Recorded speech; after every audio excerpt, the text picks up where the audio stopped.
Ça marche? Oui, ça marche. Je suis ravie de vous présenter donc la première table ronde de cette deuxième journée et j'invite Émilie Darolles pour nous présenter son panel et toute cette table ronde magnifique. Je te laisse te présenter comme ça. Merci beaucoup Karen. Bonjour à tous. Je pense que tous nos invités peuvent nous rejoindre. Donc Émilie Darolles, je suis la présidente de NielsenIQ pour West Europe. Et donc aujourd'hui, j'ai le plaisir de l'idée cette première table ronde qui sera en anglais. Donc so we're going to switch to English now. This first round table will be in English today, and I have the pleasure to be joined by Paolo Bonsignore, who is the commercial director of Coop Italian Food, Etienne de Saint-Martin, who is the chief data officer at Auchan, and Bruno Delahaye, who is head of consumer practice at Cathay Innovation and ex-Walmart. So thank you very much, gentlemen, for joining us today. The purpose of this roundtable is to talk about the importance of data and how we leverage data in our ability to drive customer loyalty and really optimize our in-store performance. So, from our NielsenIQ consumer index survey, we know that at present, consumers are very concerned given inflation, and that the last couple of years have really transformed the way consumers actually buy access products. And so we've seen that this retail environment is becoming increasingly challenging, and building customer loyalty is of critical importance. And what we know is that basket sizing are decreasing as frequency is also improving. So maybe a first question for you, Bruno, around the importance of building customer loyalty and gaining share of wallet. Can you hear me? Perfect. All right. Nice to see you. All right. Thank you. In terms of customer loyalty and share of wallet, I guess there's a couple of points I want to raise there. First of all, as you mentioned, categories are impacted in different ways, right? So what we see is that food, for example, is probably a bit less impacted than non-food categories, right? And what we see is that essentially the increased frequency of shopping that you mentioned, because people are a little bit more careful, means also that we have a lot more opportunities to build a relationship with shoppers, right? So I think that as long as we try to gather the information, then we are actually in a very good spot to build a relationship with the customers, right? Have frequent interaction with them, right? And as long as we try to always add value when we are contacting them or when we are building these relations, then essentially, naturally, the loyalty will flow. Yes, some thoughts about that. So I'm not the chief data officer of Auchan. I am the deputy. And Samuel, sorry not to be here today, but I'm glad to be with you. Times in France are tough. I'm pretty sure you're aware of the inflation. We have a lot of constraint with brands, constraint with the government, with law, and with the price and inflation with our consumer. So as of today, the main ambition as a retailer is to make sure that we build a customer loyalty program that meet the expectations. And the expectations today are mainly on the price.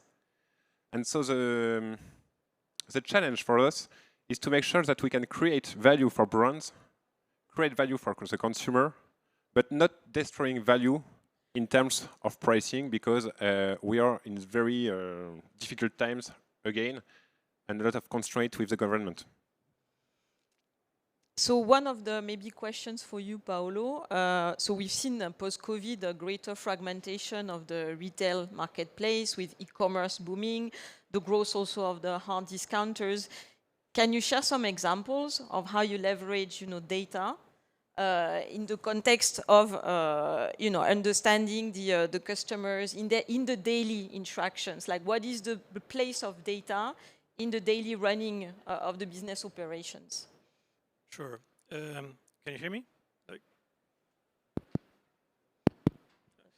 Or maybe I can also introduce what my company does, because maybe people don't know it. So Coop Italian Food is a consultancy and private label provider within Coop. Coop is #1 retailer in Italy, and we help retailers outside of Italy to create their own private label.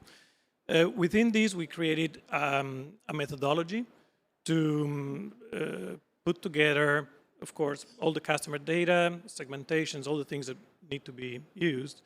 But lately, we came back to something that retailers probably are not very proficient in doing, and actually industrial brands are better than retailers in doing, which is to leverage emotions. And so we decided to use the archetype theory to blend in hard data. So basically, we design private labels that put together, all the things that need to be done, but also that leverage the emotions in a much stronger way. And what we found out is that it's much more effective than just, going through the segmentation and all this analysis, and then to offer something. Actually, customers, and we're all customers, react to emotions in a much stronger way. So there has to be a balance between all the analysis, all the segmentation, all the things you can do, and actually the final message, how all of this comes out. Right. And that's what we do. Thanks, Paolo. I think also, Etienne, from a pricing standpoint. Yes, we do have some use cases in production as today based on consumer data. I will share two of them. The main one is, I would say, the price elasticity model.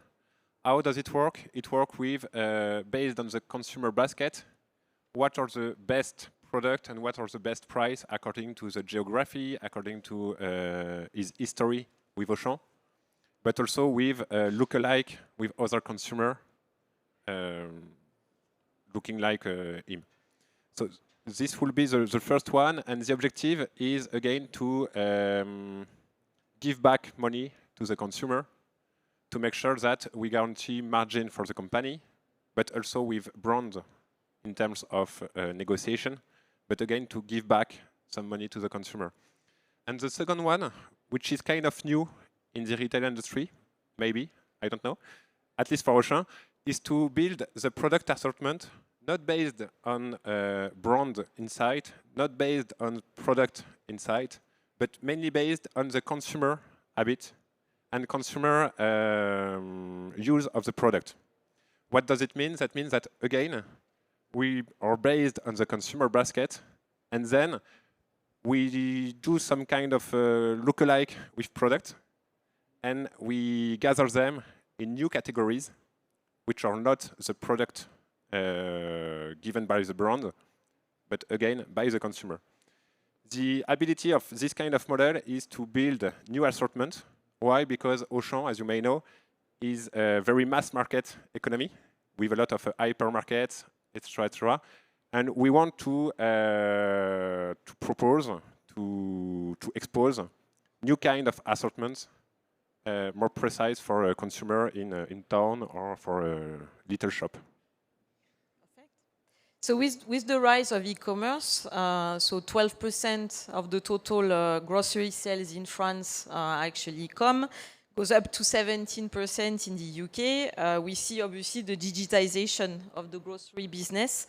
And I'd like maybe Bruno to ask your perspective on the omni-channel strategies. So we talk a lot about omni-channel.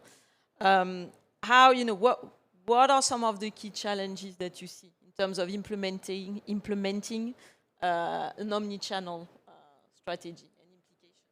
Yeah, I think there is a lot of communication around omni-channel, for sure. It's clearly the dream and the target. Now it's actually very, very difficult to implement, right? And I'm not aware of any companies that are actually truly having a true omni-channel strategy. What is happening is that we certainly have a multi-channel strategy at the moment, right? People are really working on the data themselves, trying to gather as many data and as many information to try to provide some kind of consistent experience for the customer, but it's extremely difficult, almost impossible. And an example of that is right now when you go to any brick and mortar retailer, when you walk in the store, most likely you are actually only identified at your end of the journey, right? You are only identified as a checkout. So if you are only identified as a checkout, then it's actually very, very difficult to provide a consistent customer journey because people realize who you are only when you are checking out, right? So that's one of the barrier or one of the main hurdle, I would say, right?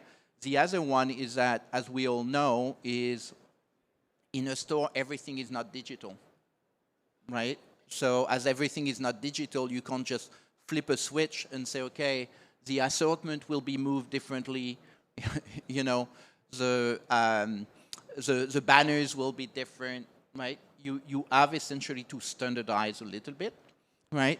So I think essentially, you know, short term, what we should all aim for is to have a consistent omni-channel approach when it's related to online, because most of the online experience can be consistent, even if some of them is anonymized, right?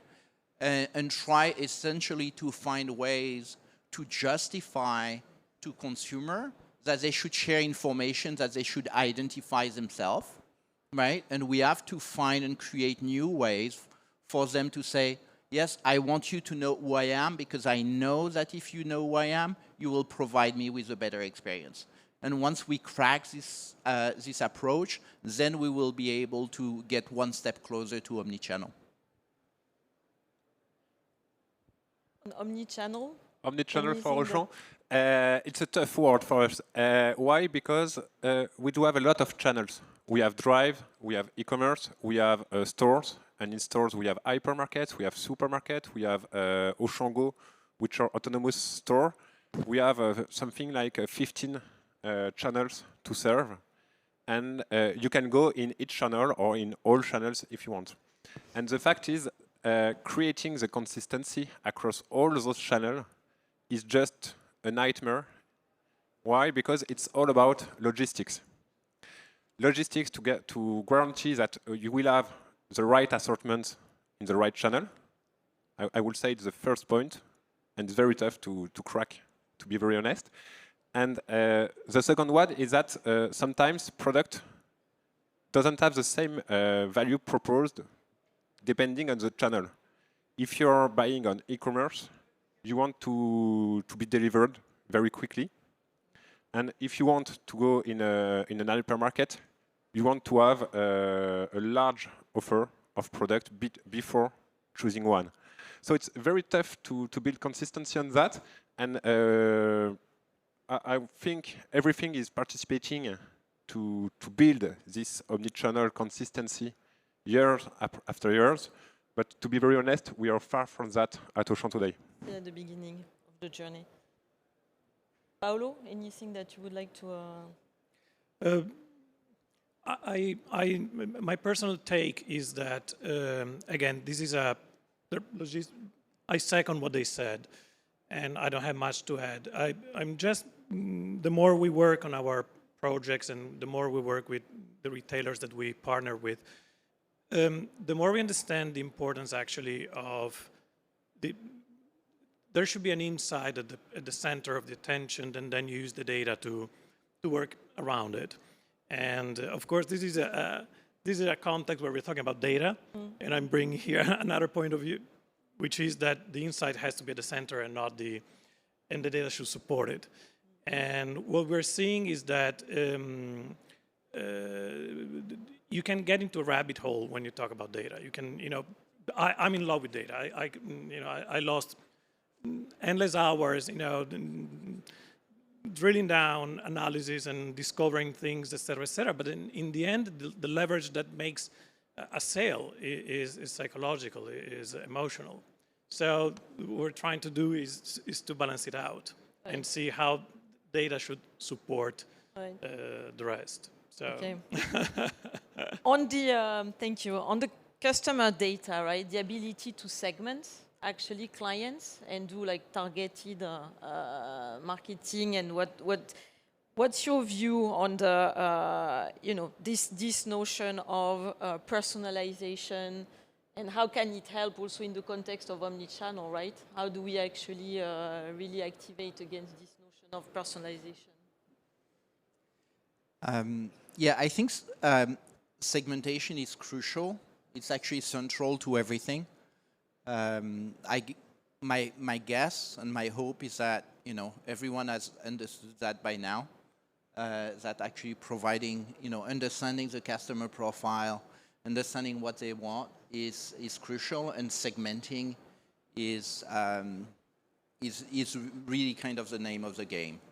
As an example, at Walmart, when we built the retail media business, right, we actually build, probably in about 4 years' time, a $3 billion business, right? Just essentially leveraging customer segments, analyzing data, right, and essentially measuring, right? So that's, this is this type of impact that it has on retailers, right? And actually, we didn't build $1 billion business, we actually built 2, right? So one was 3, the other one was almost 1 billion when I left a few months ago.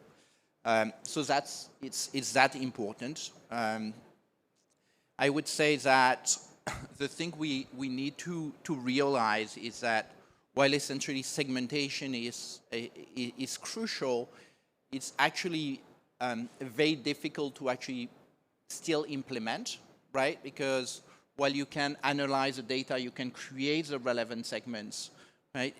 Creating essentially an unlimited number of offers is actually very challenging, right? So you have essentially the analysis side, which is, let's say, straightforward or not that difficult, or some people have managed to do it, let's say, right? Deploying essentially this analysis to make really truly personalized offer is a lot more challenging, right? My hope and my expectation is that with Gen AI, the barrier will actually be lower, right? I mean, experiments are being made, as we all know, about, leveraging this type of technology to create more personalized text, pictures, right, context, and essentially it's actually much easier today than it was a year ago, right? So we see that pretty much, the way it is moving is from,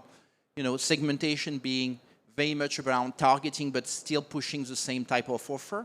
Now we are able to go further down the funnel, and we are more and more able to actually customize the approach, the message, the picture, so that we provide truly a customized experience there.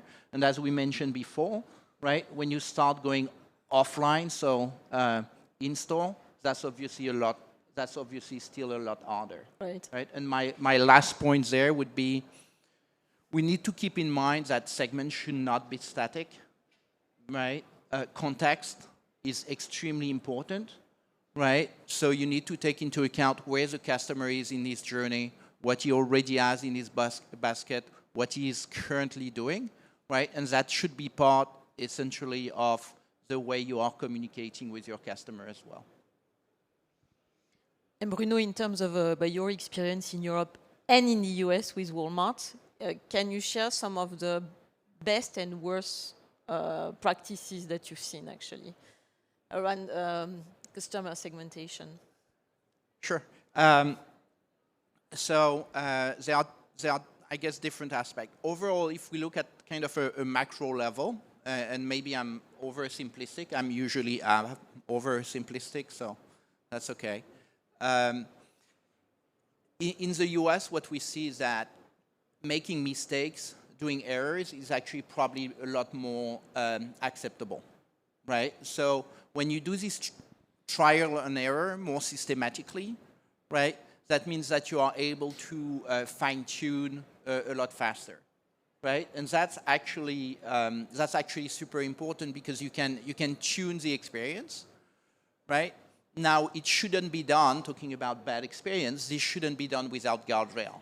And by guardrail, I mean you need to be really aware of ethic and having really clear approach in terms of ethic and what you are okay, comfortable doing, and in terms of governance as well, right? And what drives it at the end for me is, are you actually adding value to the end consumer, or are you destroying value? So I give you two concrete examples, right? Number one, I think everyone heard about it, but it's, we have to mention it anyway, right? There were a very famous retailer in the US a few years back, not Walmart, you'll find them online pretty easily. And what they did is that they analyzed data, identified that, in this specific household, there were essentially someone who was pregnant, right? They identified that from micro signal and low signal, right, of the type of purchase that were made, right? And starting essentially pushing offers to this household saying, hey, great news, so happy that you are pregnant, blah, blah, blah, right? And that's how essentially the dad discovered that the teenage daughter was actually pregnant, right? So check it online, true story, right? And that's the type of thing where, at the end of the day, right? I mean, it was like a massive scandal, obviously. But that's where essentially you know that you have to be careful when you are experimenting, and you have to have clear ethic and governance approach, because otherwise you just go too far, right? So that's one very negative approach. One positive experience or something that I've seen as positive, and one thing that we've actually done together at, well, not personally, but in terms of companies, when I was at Walmart, was essentially evaluating the marketing pressure we put on consumers, right? So the obvious thing is that if you connect to a consumer, if you ask him, do you want to see more ads or less ads, right? Everyone is saying they want to have less ads, right? And then people generalize saying, well, retail media may be hurting the customer experience and all this type of stuff. So what we've done is that I conducted with my team a study where we created two websites, right? So two Walmart websites, identical, with one exception, right? We essentially remove all the ads from one website, right? And essentially we kept the current version of the website, right? And actually, to be complete, we created another version with actually more marketing pressure on it, which means more ads, right? And what you could see is that essentially 60 to 80% of people actually prefer the website with ads on it, right? So you are probably wondering, why would people prefer an experience with ads? Because essentially, imagine the nightmare otherwise, where essentially the website is not structured. You cannot really, there is no banner, there is no site content, there is no carousel. So all you see is essentially you are starting to get a list of products, and that's all you get, right? So you are you jump in on a website where you just have list and list of products and no indication whatsoever, right? And essentially what end customer did is that they look at the website and say, I don't like this one, right? And they look at the one with ads and they say, I like this one better. And what was actually interesting for our retail media business is that people were going one step further, because we tried another website with even more ads and people say, I actually like this one better, right? So it's always about, trying to find the facts and trying to find when you actually add value. And I think, it's really important to understand is that it's not because you are targeting the customer, it's not because you are trying to activate them that you destroy value. You should always see how you can add value, right? Because if you add value, coming back to what you said initially, you then create this loyalty, right? And you create this flywheel, this virtuous circle. Thanks a lot, Bruno. Thank you. Paolo, on the topic of customer segmentation, I think you had an example also to share. Yes, we have an example. It was 2014, I believe. I used to work for a big coffee company. And we developed a customer lifetime value algorithm to predict the customers, and I'm talking about bars and restaurants and hotels, to predict their behavior and to predict when and why they would change coffee. You know, when you work in a coffee company, conquering one customer is really hard. It takes a year to get into the doors of an establishment. So it's a very interesting topic. So we developed this algorithm, and we divided all the customers in, you know, all the segmentations, possible segmentations, and then we discovered basically the company was going after the customers with the same value propositions. Of course, you give a certain coffee machine and certain prices to a small establishment and different conditions to a bigger one, but basically the company is the same, the product is the same, and the services are quite the same. And what we discovered was that customers were dropping us for different reasons, even though what we were offering was exactly the same. So they were using certain areas of our commercial and marketing offer depending on their needs. And we discovered that we were offering the wrong things to the wrong customers, basically. So we had to reshuffle completely our commercial proposition and our marketing proposition, and that led to a big increase in retention and ultimately in the EBIT, of course. And it's interesting to see that it can be applied to a very granular consumer when, you know, a single person gets into a store, or it could be applied to also big clients, because in this system we also had very big clients with hundreds of locations. So it works both ways. Okay, thanks, Paolo. Next question. So promotional activity. Promotions are down in volume, 9% across West Europe. So question for you, Etienne, in the Auchan world, how do you leverage, you know, customer data actually to improve, you know, promo effectiveness and ROI? Good question. It's more like, you know, we are at the beginning of a new journey regarding the promotion. Why? Because the fact is that when we think about technology, we are able to personalize every promotion, every product to every consumer. This is a fact. In terms of technology, we are ready. But we are in a world of constraint. Sorry. And what does it mean? That means that we are in a mass market environment, especially at Auchan. That means that we negotiate promotion once a year with brands, and we have a mass of promotion to distribute across the business, so across all consumer, and this will be the first constraint. The second one is the acceptability of a model of different pricing or different promotion to every consumer. The law in France is very clear that we don't have the right in the same store to sell the same product at two different prices. The third point is the acceptability by the consumer.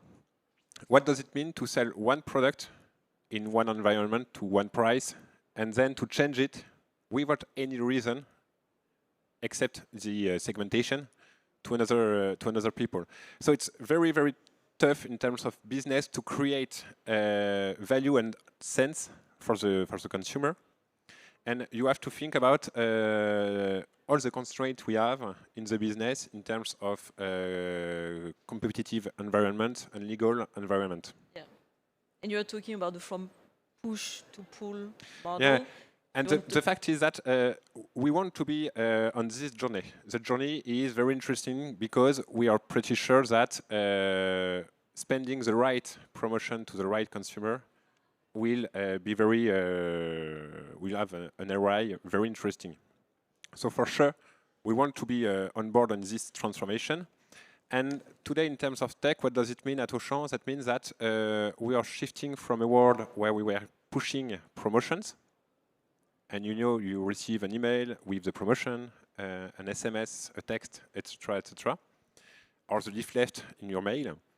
And then more and more, what we want to install or to create is to pool the promotion. What does it mean? That means that you open your email, and then we calculate your segmentation, your score, and then we expose the right promotion or the right product. So it's this shift between push from the company, for example, retail, to the pool from the consumer, that is interesting, I think, to follow in the coming year. Yeah. Very good. Maybe a question for you, Bruno. In terms of leveraging customer data to maximize retail sales, but also the monetization element, is it something like you could, share with us, what are your views around maximizing data, customer data, and the aspect of monetization? Yeah, so there are a lot of different aspects, obviously, right? My take, as always, I'm always pushing maybe the boundaries a little, but retailers have to find different ways to monetize their assets, right? We are seeing that we are essentially pretty much at a turning point right now where people have, or where retailers thought initially that the only thing they could monetize is essentially the products they are pushing, right? I think things are essentially changing now. My view is that we are actually turning the model almost upside down, right? Which means that now there is a monetization, right? But the monetization is more of the monetization of the data themselves than essentially monetizing what we are selling with a margin, right? There are actually businesses, I mean, the GAFAM, for example, right? Hundreds of billions of value every year is being created just by monetizing this data, right? When you think about it as a retailer, the value of the data you have access to is actually an order of magnitude better, more accurate, right, than these browsing behaviors that you may have on a browser or maybe on a social media, right? You actually have data about true behavior, about what people are doing, right? So this business about monetizing this browsing data is hundreds of billions, right? And retailers are actually sitting on this data, which are much more valuable, right? So my take there is that let's say digital or traditional e-commerce company started to understand that several years ago, right? If we look at Amazon, right, the way they make money is mainly through data, right? And I'm not talking about the AWS side. I'm talking about the retail side. But that's how they make money. They understood it, right? Traditional brick and mortar businesses haven't understood it yet, or not fully, right? And they are, at least in the US, they are starting to embrace it, right? They are starting to embrace the monetization of this data, which means essentially building this partnership with the brands, right? And essentially sharing the value slightly differently and telling the brand, hey, I can help you, right, with some meaningful targeting, right, to add value to the customer, right? And in exchange, I will take a small share of the added value I'm creating, right? So that's really happening, right? I mentioned before the business of retail media for Walmart is 3 billion in 4 years, right? Built pretty much from scratch, right? You can imagine that the Amazon business is 30 billion in the US alone, just for this part, right? So you can imagine that 3 billion is just a step. It's growing really fast. It's probably around 10% of the bottom line of Walmart already, right? You can imagine that in 5 years or 10 years from now, it will be, maybe most of the bottom line, right? So that means the full value proposition of retailers are actually changing. This model is turning, and I think it's super, super important that all of us become aware of it, right? And become aware of how impactful this will be. Because it's not just, you know, a little thing. It's actually a full transformation of the retail ecosystem. Thanks a lot, Bruno. Yes. I will just add something regarding Auchan situation, according to what you say, Bruno, is that we do have better data than GAFAM regarding the Auchan environment, but the Auchan environment is very close and little when we compare it to the GAFAM one.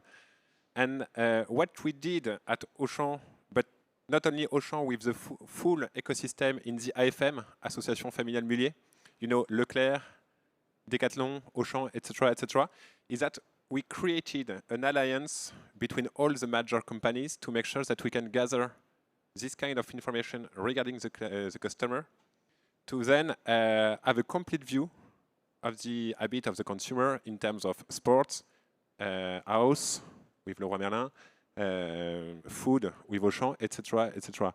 And we strongly believe that we will multiplicate the revenue of this retail media by 10 in the 5 next year. Right. Example. Yeah, yes. And maybe to bring this discussion right to closure, some advice, so based on your experience, what you've seen in the US, any advice that you have for the audience in terms of going after the retail media opportunities, and I think something that you can share in terms of the steps, and because you've been bold, right? Based on what you've been able to manage with Walmart from 500 million to 3 billion in a space of what, 2-3 years? Yeah. I think that would be really valuable.